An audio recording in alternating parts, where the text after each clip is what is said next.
Donald Trump चाहते थे कि भारत यानी कि पीएम मोदी डोनाल्ड ट्रंप की जो सीज फायर की मध्यस्थ है उसकी बात को स्वीकार कर ले भारत और पाकिस्तान के बीच युद्ध को रोकने की। लेकिन जो पीएम मोदी है उन्होंने इस पर रूखा जवाब दिया कि सीज फायर में कहीं भी कोई अमेरिका का हाथ नहीं है। बस यहीं से होती है खटास पैदा और अपने ईगो पर उन्होंने चोट मान लिया इसे। ट्रंप ने इसी जवाब को, मोदी के सीधे सपाट जवाब को अपने ईगो पर प्रहार मान लिया और लागू कर दिया 50% का टैरिफ। दोस्तों आपको बता दें, शुरू में यह आ रहा था कि व्हाइट हाउस ने अतिरिक्त टैरिफ का आदेश जारी करते हुए कहा कि भारत सरकार अब भी रूस से तेल आयात कर रही है, इसलिए अतिरिक्त टैरिफ लगाया गया है और यह अतिरिक्त टैरिफ 27 अगस्त से लागू हो गया है। लेकिन सवाल यह उठता है कि अमेरिका टैरिफ को लेकर खासकर भारत को निशाना क्यों बना रहा है, जबकि रूस से तेल खरीदने में चीन भारत से कहीं आगे है। इतना ही नहीं, यूरोप से लेकर तुर्की तक कई दूसरे देश भी रूस से तेल खरीद रहे हैं। तो ऐसे में खाली रूस से तेल खरीदना डोनाल्ड ट्रंप के ईगो पर प्रॉब्लम नहीं होगी। तो दोस्तों क्या है, अब आपको बता दें कुछ ऐसी 5 वजह हैं जो पहली बार आप जानेंगे कि वो कौन सी वजह रही जिसने कि डोनाल्ड ट्रंप को इतना ज्यादा उग्र कर दिया कि भारत के ऊपर थोप दी जाए अनकही टैरिफ की दास्तान। दोस्तों पहली वजह रही ब्रिक्स को लेकर नाराजगी। ब्रिक्स उभरती अर्थव्यवस्था का समूह है। इससे भारत समेत चीन, रूस, ब्राजील, दक्षिण अफ्रीका के अलावा ईरान, इथियोपिया, इंडोनेशिया, मिस्र और संयुक्त अरब अमीरात भी शामिल है। दोस्तों ये सभी देश डॉलर पर अपनी निर्भरता को कम करने के पक्ष में हैं, जो राष्ट्रपति ट्रंप को बिल्कुल पसंद नहीं है। वे समय समय पर ब्रिक्स देशों को 100% तक टैरिफ लगाने की धमकी देते आए हैं। उनका कहना है कि अगर ब्रिक्स देशों ने अपनी करेंसी चलाने की कोशिश की तो उन्हें अमेरिका से व्यापार को अलविदा कहने के लिए तैयार रहना होगा। रूस पर पश्चिमी देशों के प्रतिबंध के बाद से ही चीन उससे रूबल मतलब कि रूस की करेंसी में तेल खरीद रहा है। अमेरिकी कांग्रेस की रिसर्च सर्विस के मुताबिक 2022 में लगभग आधा अंतर्राष्ट्रीय कारोबार अमेरिकी डॉलर में हुआ था। डॉलर की वजह से विश्व अर्थव्यवस्था में अमेरिका का दबदबा है। दोस्तों अब आपको बता दें कि ब्रिक्स का विस्तार हो रहा है, इसमें अब ईरान भी आ गया है। लोकल करेंसी की बात हो रही है जिसे लेकर अमेरिका को डर पैदा हो रखा है। डॉलर को तभी कमजोर किया जा सकता है जब आप मजबूत होंगे। अगर टैरिफ ज्यादा लगेंगे तो अर्थव्यवस्था को नुकसान पहुंचेगा और अमेरिका का दबदबा बना रहेगा। वहीं दूसरी तरफ थिंक टैंक गेटवे हाउस की फेलो नैनिमा बासु कहती है कि ब्रिक्स के अन्य देश काफी चीजें लाना चाहते हैं, लेकिन वे भारत के सुस्त रवैये के चलते नहीं ला पाते।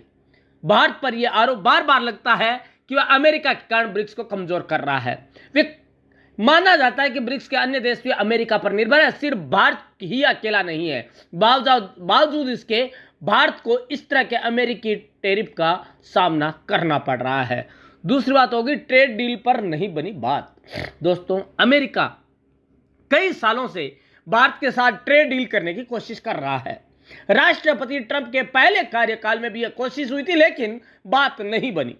ट्रंप का मानना है कि भारत के साथ ट्रेड डील अमेरिका के लिए भारतीय बाजारों को खोलने का काम करेगी, लेकिन कुछ मुद्दों पर सहमति नहीं बन पा रही है। भारत ट्रेड डील के वादे से पीछे हटा है, हालांकि उसके अपने एक वाजिब कारण है, क्योंकि अमेरिका भारतीय बाजार में ज्यादा एक्सेस मांग रहा है।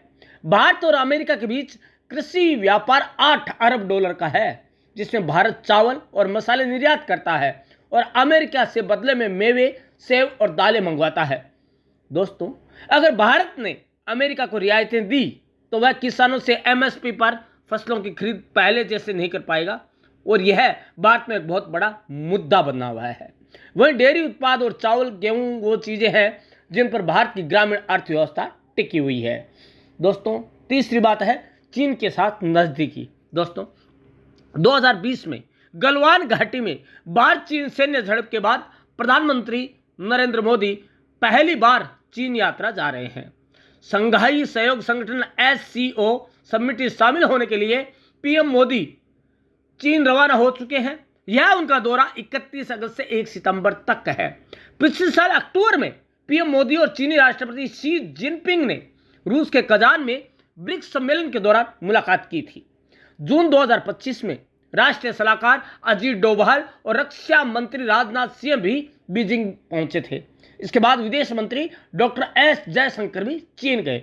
दोस्तों, अब आपको बता दें, भारत और चीन द्विपक्षीय संबंधों को सुधारने की कोशिश कर रहे हैं। अमेरिका को अगर कोई देश चैलेंज कर रहा है तो वह चीन है। एक समय इस भूमिका में रूस था, लेकिन अब चीन उसके लिए सबसे बड़ा खतरा है।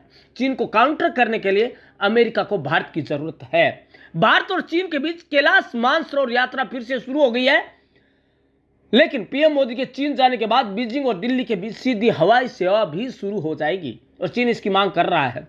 वीजा पाबंदियों में भी आने वाले समय में हट जाएगी। यह सब अमेरिका को पसंद नहीं आ रहा है। रूस से तेल खरीदने को तो वह सिर्फ बहाना बना रहा है। अगर भारत रूस से तेल खरीदना बंद भी कर देता है तो क्या अमेरिका भारत पर टैरिफ नहीं लगाएगा? पीएम मोदी जब अमेरिका गए थे तो ट्रंप ने भारत को टैरिफ किंग बताया था, इसलिए टैरिफ से बचना तो नामुमकिन ही था। इतना जरूर हो सकता था कि वो एक सीमा में रहते। अब सबसे बड़ा जो कारण रहा, जो उनके ट्रंप के ईगो को चोट पहुंची, वो था मोदी जी का साफ दो टूक शब्दों में कहना कि सीज फायर में उनकी कोई मध्यस्थता नहीं रही। ऑपरेशन सिंदूर रोकने का श्रेय न मिलना। दोस्तों, पिछले कार्यकाल में राष्ट्रपति ट्रंप भारत के प्रति जितना नरम दिखते थे, इस बार उतना ही कड़क नजर आ रहे हैं।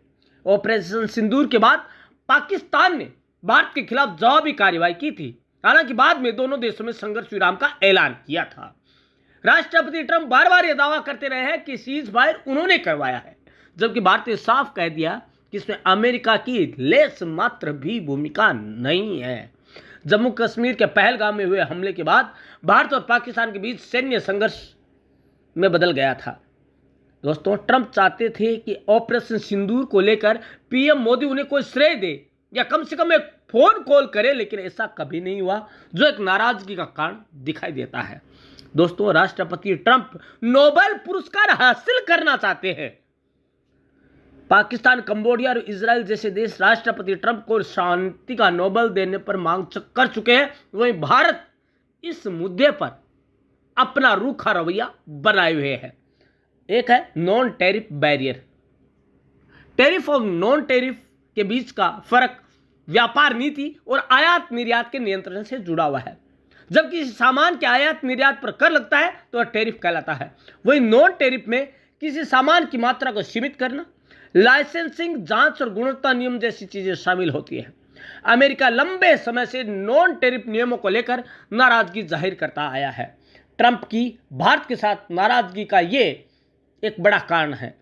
हालांकि नॉन टैरिफ हर देश लगाता है, लेकिन अमेरिका इसमें छूट चाहता है।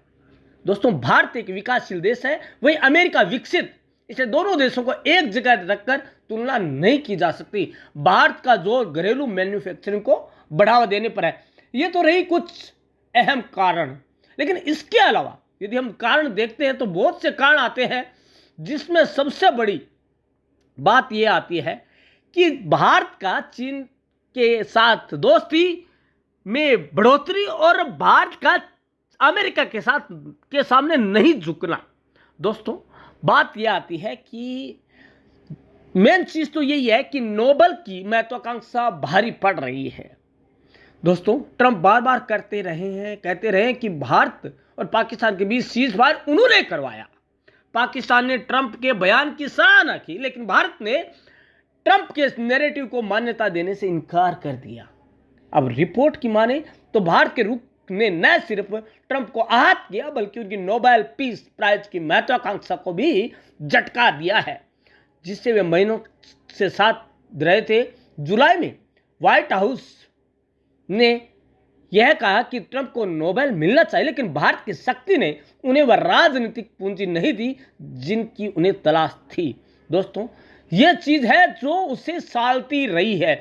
दोस्तों, अब लास्ट में आपको ये बता दें कि मन मर्जी से चलाए जा रहे हैं विदेश नीति।